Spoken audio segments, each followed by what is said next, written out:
Hi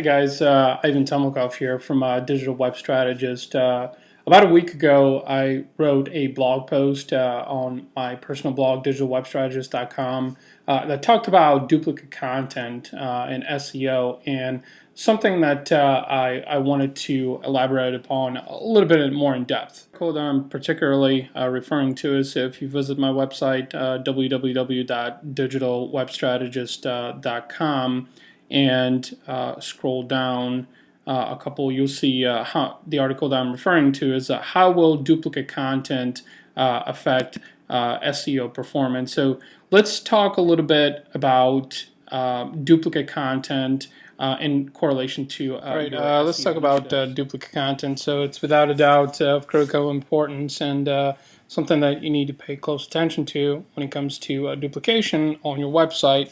Something that Google's head of web spam team, Matt Cutts, elaborates a little bit upon in the video that I've incorporated into the blog post that you can also check out on my website. But particularly discussing duplicate content when it comes to your website and incorporating multiple instances of the same content throughout your website. So from a user perspective and from a search engine perspective, spam results are duplicate instances essentially, and Google is intelligent enough particularly to identify those duplicate instances of content. However, when it comes to using duplicate content on your website, let's say, for example, you have a small paragraph of a boilerplate that you're using on certain pages. If you were to copy that on multiple pages, let's say 2 or 3, that's not something that Google will penalize you for. In other words, as long as duplicate content is not used in excessive fashion, then Google is able to determine that, hey, this is maybe a boilerplate or some kind of a tagline or something that you're using to promote your product or service. So therefore, it won't penalize you for the fact that you have that snippet of text throughout multiple pages on your website.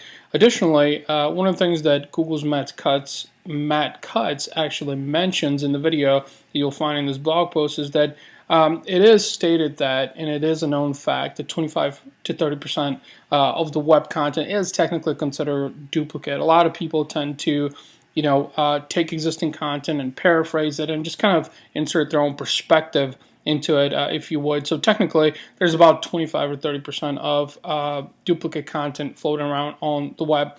Now, something that I want to make a particular note of is if you do end up using the same content from one page to another, or essentially copying over multiple instances throughout your website, do consider using canonical URLs.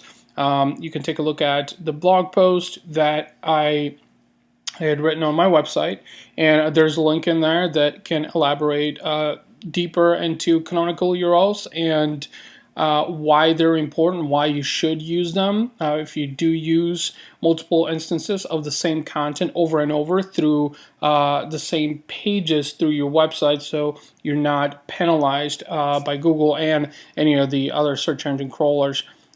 So in conclusion, I want to elaborate upon duplicate content, that as long as it's used to minimal fashion, maybe a couple of times within your website, there shouldn't be any worry about penalties. However, if you do end up using the same content over multiple areas throughout your website, then do strongly consider using canonical URLs, because search engines are intelligent enough to pick up on that kind of behavior, and you definitely don't want to be penalized for that.